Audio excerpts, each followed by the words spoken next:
Another beautiful day. Yes, it's a beautiful day. And another interesting topic. Yes, yun nga, oo nga. Ito mga kaibigan, tanong lang. Gusto mo ba na sundan ng anak mo ang profession mo? Para sa akin, syempre, masasabi mo dyan, Shea? gusto ko. Ang problema, Kung gusto yung mga nila. anak ko, gusto ba? Ayan. Yun ang So, tanong. lalo na, syempre, kasi syempre lalaki yung sa akin eh. Ang hirap na maging artista, syempre mahiyain. Tapos yung bunso ko naman, nung maliit pa, nayayaya ako sa mga ganon, yung mga punta kami sa Makati para mag-BTR. Pero nung ngayon naging binata na, Binata syempre, na, iba na. iba na. Kahit na gusto ko siya mag-artista, ayaw naman niya. Kaya nahihiya na siya. Pero yung athlete ko, dahil meron akong athlete nga ako before, masaya ako dahil tinuloy niya yung gusto ko na maging athlete. Yun. Hindi pa. O, ikaw, Hindi kasi natatawa ako kay Efren, nagsasalita na naman mag-isa. Ikaw, Ate Efre. Ay, Yan, manirisin ko na yan. Huwag kayo mag-iisip, baka iba iniisip nyo. Manirisim ko na yan. Asosyal Anyway, ko ngayon. yung tanong ni Efren, ako naman, siyempre, naging professional singer ako, di ba? Siyempre, pangarap ko rin sa anak ko na maging, kasi nag-iisi eh. Oo nga, Di ba? ambos dalawa. Si Sota, marunong naman kumanta, kaya lang mahiyain. Pero nakikita ko ngayon sa Apo, lumalabas. So kung tatanungin niyo ako, katulad ni Connected She, Oo. why not, di ba? Pero kung di naman nila kaya, hindi ko pipilitin. Kung saan sila masaya, susuportahan ko. Ganun. Ayan. Ako kasi Kuya parang Ben. hindi pwede sa akin. Malituhin kasi ako. Nag-engineering ako tapos biology professor. Oo nga, Di ang ba? dami mo Tapos pala. ang bagsak ko pala ay sales. So, baka malito rin yung mga bata. Pero sa akin naman, dahil nga sa nag-explore ako ng profession, sila, ang sabi ko sa kanila, hanggat maaga, yung magpapasaya sa kanila, hanapin na nila. Oo. Kasi kung ang pupuntahan natin is success, maraming mga failures and challenges. So hanggat maaga, i-discover nila yung sarili nila. Tama.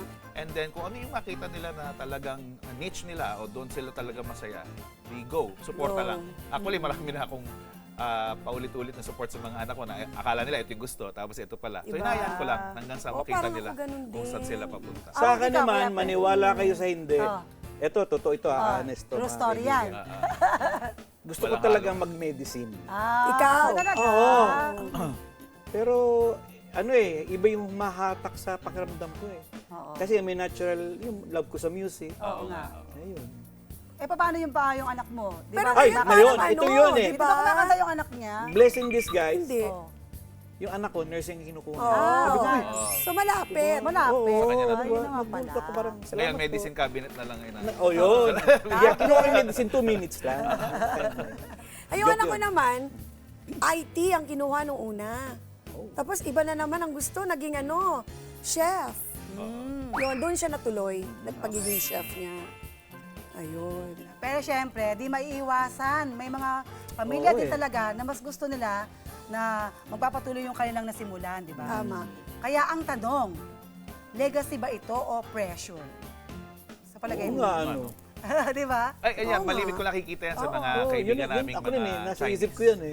Di ba, mga Chinese na kaibigan ko, Oo. mga bata pa sila noon, talagang sinasanay na sila sa hardware, sa kanilang mga store. Totoo, Talagang yan. nire-ready na silang ipasa sa kanila. So siguro medyo may aspect din ng cultural, no? Based on their culture. Tama. Talagang kung paano sila na-develop na mentality nila, yung learn nila since childhood. Pero sa atin sa Philippines naman kasi more on may freedom talaga eh. Oo nga. No? Kung ano yung, kaya tinatanong, ano gusto mong kuhanin sa college, ano gusto mong i-pursue, yun ang karaniwan dito sa atin sa Pilipinas. Sa akin siguro kasi ano pa lang eh, mga bata pa lang kasi yan, makikita mo na yung mga gusto nila eh. Yes. Yung anak ko kasi nung bata siya, nakita ko na siya na naglalaro ng bola. Nakita ko siya na Mahilig mahilig mag-basketball. Hindi naman yung bola. Buti hindi, Yun nga, buti ibang hindi bola. mambola. Hindi mang bola, gano'n. Laro ng bola. Pasa ng Yun, bola. wala. Tapos nakita ko siya na Sports talagang... pala, sports. Sports pa lang siya. Makikita ko na yung kamay niya, yung galaw ng kamay niya, magaling na. Tapos yung isa kong anak na bunso, magaling na kumanta, magaling mag-rap. Kaso nga lang, syempre, yung mga bata sila kasi, hindi sila mahihain eh.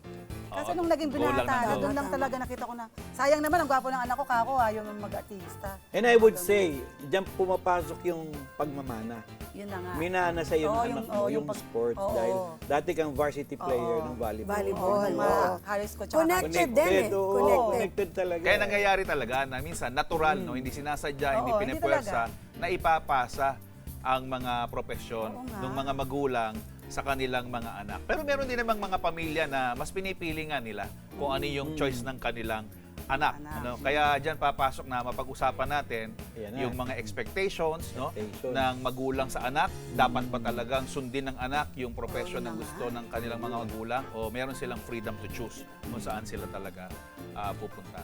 Yeah.